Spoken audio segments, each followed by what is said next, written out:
एक लड़की का अपने लाइफ में कभी भी बॉयफ्रेंड नहीं रहा था। बॉयफ्रेंड बनता है पर उसका ऑलरेडी रिलेशनशिप में एक्सपीरियंस था। लड़की उसके साथ फर्स्ट टाइम इंटीमेट होने के लिए बहुत ही नर्वस थी। अब क्या इनका प्यार ये टेस्ट कंप्लीट कर पाएगा, हम आज की हमारी series hey sense it don't you know इसमें हम देखने वाले हैं। अगर आपको वीडियो अच्छा लगता है तो प्लीज लाइक और कमेंट जरूर कर दीजिएगा। बिना किसी तरीके एक्सप्लेनेशन स्टार्ट करते हैं। सीरीज स्टार्ट होती है और हम हमारी मेन कैरेक्टर हाना को देखते हैं जो एक मांगा आर्टिस्ट थे। लड़कियों को पसंद आए ऐसे मांगास बनाना उसे बहुत ही अच्छा लगता था। उसके साथ उसके दो असिस्टेंट काम करते थे, कोइनुमा और मोकोतो। उसने अपने मांगा पर काम किया और नेक्स्ट सीन में उसका एडिटर जिसका नाम है किरीतानी ये देखने के लिए आया हुआ था। उसे उनका काम अच्छा लगता है और इसके बाद वो वहां से चला गया। उन्हें हर एक प्रोजेक्ट को कंप्लीट करने के लिए डेडलाइन दी जाती है, इसके लिए दिन रात काम करते हैं। प्रोजेक्ट खत्म हो गया और वही के वही वो सो जाते हैं। उसके असिस्टेंट मोकोतो हमेशा ऑनलाइन लड़के ढूंढती रहती थी और हमेशा उसे धोखा मिलता था।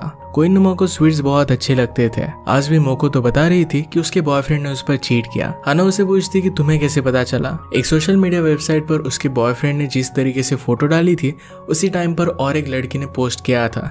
इसका मतलब है वो दोनों एक साथ थे। उन दोनों को उसने पकड़ लिया था और इसके बाद उससे उसने ब्रेकअप कर लिया। ये स्टोरी सुनने के बाद हाना को यही चीज वो अपने मांगा में यूज कर सकती है, इसकी आइडिया आई और इसे वो लिख लेती है। अपने नेक्स्ट मांगा पर काम कर कर हाना किरीतानी के पास आई हुई थी। उसे कहता है कि तुम्हारी राइटिंग बहुत ही नॉर्मल लगती है, जैसे अलग अलग मांगा को तुमने रीड किया हो और इसी से इंस्पिरेशन ली हो। इसे मोकोतो की बॉयफ्रेंड की स्टोरी भी हाना ने डाली हुई थी, यही सिर्फ उसे रियल लगती है। उसने कहा कि इसी तरीके से अगर चलता रहा तो नेक्स्ट मंथ तुम्हारा मांगा कैंसिल हो जाएगा। एक्चुअली बहुत ही ज्यादा काम था और इसी वजह से हाना सो नहीं पा रही थी। नींद कम होने की वजह से वो ज्यादा कंसंट्रेट नहीं कर पाई। मांगा ड्रॉ करना उसका पैशन है, उसे भी बाकी लड़कियों की तरह किसी से प्यार करना है। उसने एक शॉप के कांच में खुद का रिफ्लेक्शन देखा और जिस तरीके से दिख रही थी ये उसे पसंद नहीं आती। वो डिसाइड करती कि अपना मेकओवर करेगी और अपने हेयर्स कट करने के लिए एक सैलून में आ गई। वहाँ का असिस्टेंट उसे कहता है कि हम विदाउट अपॉइंटमेंट किसी के भी हेयर्स कट नहीं करते हैं। वो जा रही थी पर वहाँ पर काम करने वाला एक लड़का जिसका नाम तरीची ये उसे रोक लेता है। वो जरा फ्री था तो उसकी हेयर्स कट करने के लिए हाँ कह देता है। हाना को रीची बहुत ही स्टाइलिश लगता है।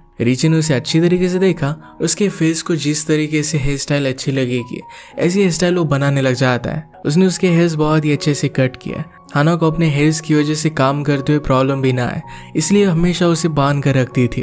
रिची उसे कहता है कि तुम्हारे हेयर्स बहुत ब्यूटीफुल है। हेयर्स कट करते करते वो सो गई थी। जगने पर उसे वो सॉरी कहती है। हाना ने कहा कि काम की वजह से 3 दिन से मैं सो नहीं पाई हूँ। रिची कहता है कि मैं तुम्हारा थोड़ा सा मेकअप भी कर देता हूँ। हाना ने खुद को देखा और वो बिलीव ही नहीं कर पाती। उसे बहुत अच्छा लग रहा था। जब वो वहां से जाने लग गई तो रिची उससे कुछ बात करता है। ये बात क्या थी ये पता चलने के पहले रिची के पर्सपेक्टिव से हमें स्टोरी दिखाई जाती है। रिची हमेशा अपने काम को लेकर बहुत ही सिंसियर था। उसका लंच ब्रेक भी होता था तो बहुत ही कम खाना खाकर अपने कस्टमर को सर्व करता था। रिची की स्किल्स की वजह से एक एक्ट्रेस जिसका नाम है नाना से ये भी उसके पास हेयर्स कट करने के लिए आती है। नाना से उसे बहुत लाइक करती थी। उसने रिची से पूछा कि क्या तुम्हारी कोई गर्लफ्रेंड है, पर इस पर रिची मना करता है। रिची हमसे कहता है कि मैं हमेशा काम करता रहता हूँ तो गर्लफ्रेंड को देने के लिए उसके पास बहुत ही कम टाइम होता है। पहले तो उसकी गर्लफ्रेंड थी पर वो कभी भी उसे टाइम नहीं दे पाता, इसी वजह से गर्लफ्रेंड ने उसके साथ ब्रेकअप कर लिया था। जब हाना उसके पास हेयर कट करने के लिए आई तो उसने नोटिस किया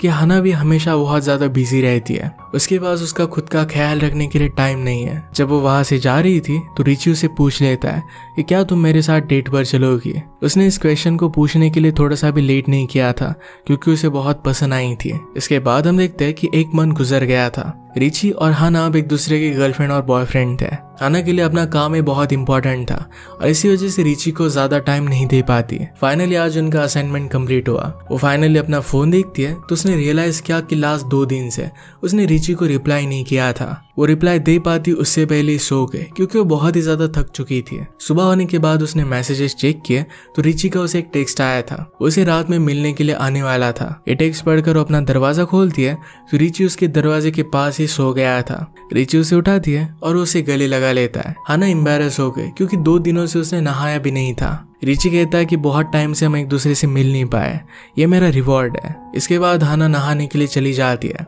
वो रियलाइज करती है कि जब रिची उसे बोल रहा था तो क्या वो उसके साथ इंटीमेट होना चाहता था। हाना इसके लिए रेडी नहीं थी।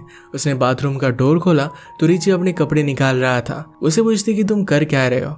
रिची कहता है कि मैं तुम्हें ज्वाइन करने वाला था। वो इसके लिए उसे मना कर देती है। बाहर आने के बाद रिची उसे कहता है कि हम दोनों को डेट करते हुए 1 मंथ हो गया पर हमने किस भी नहीं किया है। क्या तुम मुझ में इंटरेस्टेड नहीं हो? हाना उसे कहती कि मैं कभी भी किसी के साथ भी इंटीमेट नहीं हुई हूँ।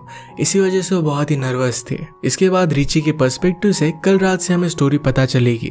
रिची ने अपने टेक्स्ट चेक किए तो हाना ने उसे रिप्लाई नहीं किया था। वो कहता है कि हाना को बॉयफ्रेंड मिलने के बाद भी वो बदलने नहीं वाली। उन्हें डेट करते हुए 1 मंथ गुजर गया था। इस समय में एक दूसरे से वो बहुत ही कम मिले थे। उसे हाना की बहुत याद आ रही थी तो उसे मैसेज कर देता है और उसके घर के पास वो आ गया। उसने डोरबेल बजाई पर हाना सो गई थी। वो सुबह तक वहीं पर ही उसका वेट करता रहा।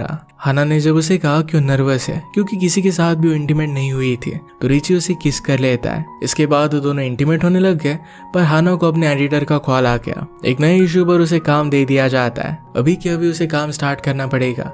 इस वजह से वो रिची को सॉरी कहती है। उसने कहा कि मैं तुमसे बहुत प्यार करती हूँ और काम करते वक्त हमेशा तुम्हें बहुत मिस करती हूँ। रिची कहता है कि तुमसे वर्ड सुनना ही मेरे लिए इनफ है। वो कहता है कि नेक्स्ट टाइम हम कंटिन्यू करेंगे। इसके बाद वो वहां से चला गया। रिची की वजह से हाना का काम बहुत ही अच्छा हो जाता है। पैरेलल में हम देखते हैं कि नाना से एक टीवी सीरीज पर काम करने वाली थी। अपने हेयर स्टाइलिश के लिए वो रिची को चूज कर लेती है। नेक्स्ट सीन में हाना और रिची दोनों डेट पर जाने वाले थे। हाना बहुत कंफ्यूज हो जाती है कि उसे पहनना क्या है। उसके पास अच्छे कपड़े भी नहीं थे। रिची का काम ही लोगों को स्टाइल करना है। अगर वो इस तरीके से उसके साथ बाहर जाती है तो बहुत ही एम्बैरेसिंग लगेगा। अचानक से उसकी डोर पर नॉक आई और रिची वहां पर था। हाना कहती कि हम दोनों तो बाद में मिलने वाले थे, तुम यहाँ पर कर क्या रहे हो? रिची कहता है कि मैं मेरे खुद के हाथों से तुम्हें स्टाइल करना चाहता था। हाना को उसकी बात बहुत अच्छी लगती है। ये सारी चीजें अपने मांगा में यूज कर सकती है। उसे बहुत ही अच्छी तरीके से रेडी कर देता है। रिची ने उसके लिए एक ड्रेस भी लाया हुआ था जिसमें हाना बहुत ही ज्यादा ब्यूटीफुल लगती है। रिची उसे हक कर कहता है क्यों ना हम घर पर ही डेट सेलिब्रेट करें। उसे किस कर लेता है। हाना ने कहा कि तुमने इतनी मेहनत की है, हमें बाहर तो जाना ही चाहिए। रिची उसे किसी भी बात के लिए मना नहीं कर सकता। वो दोनों बाहर आए तो सब लोग उन्हें देख रहे थे। हाना को लगता है कि रिची बहुत हैंडसम है और वो खुद इतनी ज्यादा अच्छी दिखती नहीं। इसी वजह से लोग शायद उनका मजाक उड़ा रहे होंगे। रिची ये बात रियलाइज करता है और कहता है कि लोग तो हम दोनों की जोड़ी कितनी ब्यूटीफुल है इसके बारे में बात कह रहे हैं। हाना ने लोगों की बात सुनी तो यही हो रहा था। इसके बाद वो दोनों मूवीज के लिए जाते हैं। उन्होंने किस किया और हाना शर्मा गई थी। नेक्स्ट डे हाना अपने मांगा को देने के लिए अपने एडिटर के पास आई हुई थी। एडिटर उसे कहते हैं कि स्टोरी बहुत ही शॉर्ट है, इसमें एक मेल पर्सपेक्टिव भी डालना चाहिए। स्टोरी की हीरो को हीरोइन क्यों पसंद है इसके बारे में भी हमें कुछ पता चलना चाहिए। इसके बाद स्टोरी रिची के पर्सपेक्टिव से आगे बढ़ती है। उनकी डेट के बाद बहुत सारे दिनों तक हाना से उससे बात नहीं हुई थी। एक दिन वो उसके लिए पेस्ट्री बाय करता है और हाना ने उसे मिलने के लिए बुलाया हुआ था। हाना उसे अपनी प्रॉब्लम बताती है कि अपने मांगा पर वो कॉन्सेंट्रेट नहीं कर पा रही। वो बहुत ही टेंशन में थी तो रिची उसे अपने पास बुलाता है। उसे कहता है कि तुम्हारी नींद नहीं कंप्लीट हो रही, तुम्हें पहले अच्छे से सो जाना चाहिए, उसके बाद तुम्हें इस सब के बारे में सोचना चाहिए। उठी तो रिची ने उसके लिए खाना बनाया हुआ था। हाना को बहुत बुरा लगता है। वो अपने काम की वजह से उसके साथ टाइम स्पेंड नहीं कर पाती, अपने काम पर भी फोकस नहीं कर पा रही है। रिची उसे गले लगा कर कहता है कि ऐसा कुछ भी नहीं है, तुम बहुत हार्ड वर्किंग हो, इसी वजह से मुझे बहुत पसंद आती हो। हाना को उसको सपोर्ट बहुत अच्छा लगता है।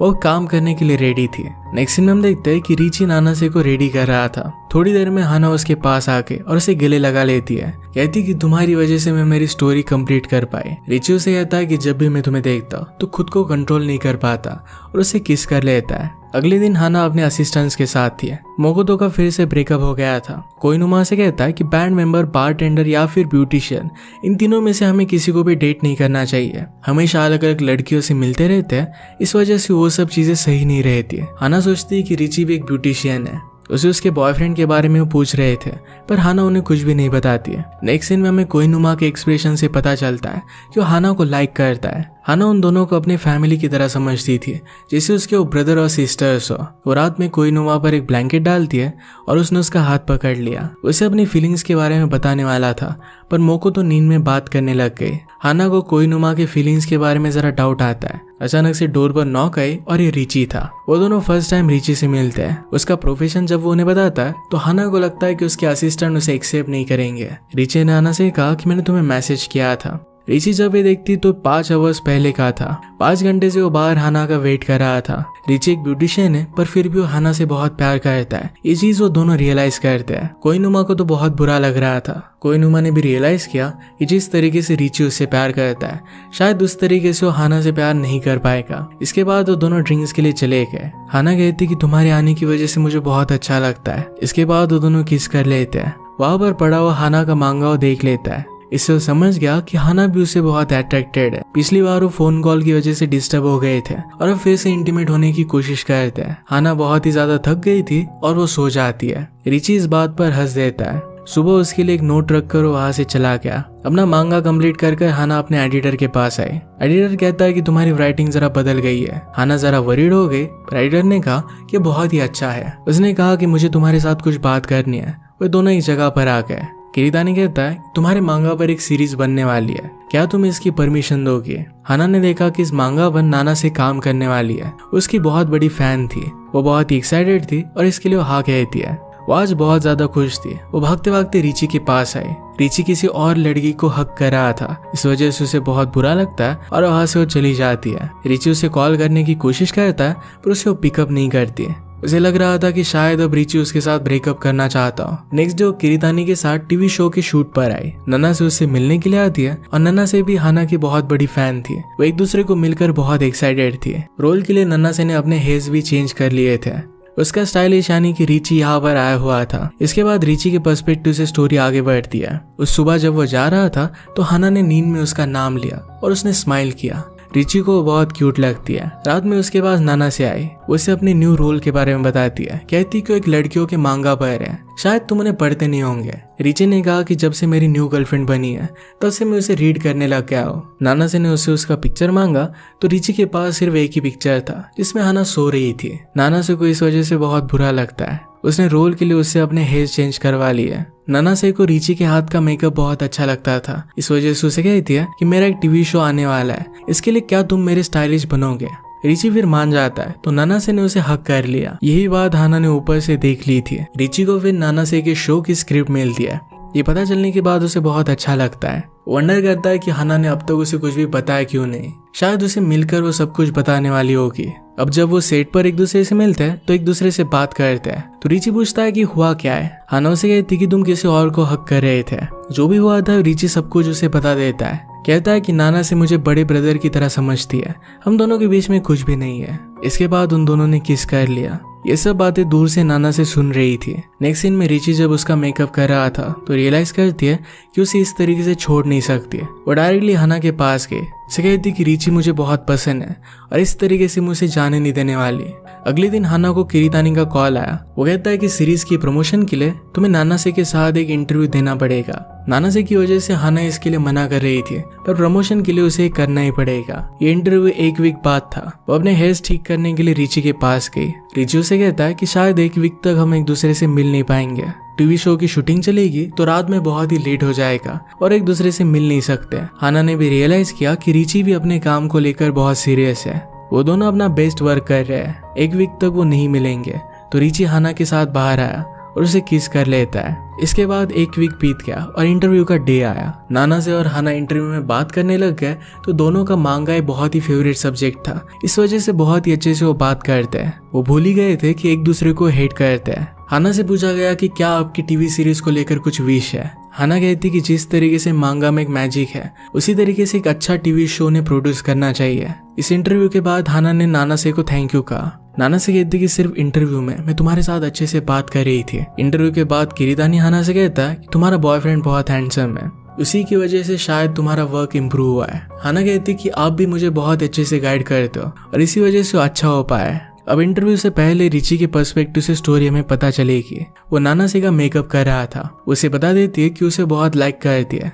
पर रिची ने क्लियर कर दिया कि सिर्फ वो हाना से ही प्यार करता है। रिची के मन में थोड़ा सा भी डाउट नहीं था तो नाना से ये बात समझ सकती थी। उसे कहती कि हाना तो बहुत ही टैलेंटेड है, तुम उसे प्यार क्यों नहीं करोगे। रात में हाना और रिची एक साथ थे। हाना उससे कहती है कि ये सब मैं तुम्हारी वजह से कर पाई। रिची उसके बाल देखकर कहता है कि बहुत ही ब्यूटीफुल है। हाना कहती कि इसकी मैं कभी भी केयर नहीं कर पाई। स्कूल के बाद ग्रेजुएशन करने के लिए डायरेक्टली सिटी में आ गए और तभी वो मांगा पर काम करने लग गए। तभी से स्ट्रगल करते करते फाइनली इस मुकाम तक वो पहुंच गए। सारी भागदौड़ में खुद का ख्याल रख सके इसके लिए कभी भी उसे टाइम नहीं था। ये सब बातें रिची को बहुत इम्प्रेसिव लगती है।